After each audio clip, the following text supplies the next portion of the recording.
Hello everyone, আসসালামু আলাইকুম। সবাই কেমন আছেন? আল্লাহর রহমতে আমরা সবাই ভালো আছি। আজকে কিছুদিন যাবত আমার শরীরটা বেশি একটা ভালো না, ঠান্ডা, জ্বর, কাশি। সেই জন্য হয়তো আমার মুখে কোনো খাবারই ভালো লাগে না।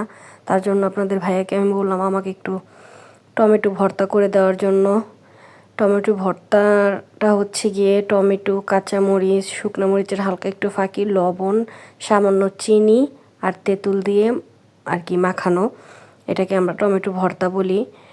এটা আসলে যাদের সর্দি লাগে বা জ্বর টর আসে তখন মুখ দেখা যাচ্ছে সিদ্ধ হয়ে থাকে, তখন মুখে খেলে হয়তো একটু ভালো লাগে। আপনারাও ট্রাই করে দেখতে পারেন। আশা রাখি আপনাদের কাছে অনেক ভালো লাগবে। তোমার জন্য বানিয়ে এনেছি টমেটো এবং তেঁতুলের চাটনি, নিজের হাতে বানিয়ে এনেছি। নাও খাও, খেয়ে আমাকে অনেক অসুস্থ, দেখি কি বানায় আনছে। বিসমিল্লাহ। আল্লাহ।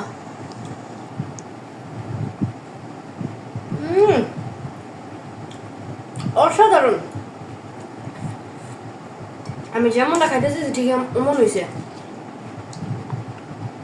আল্লাহ,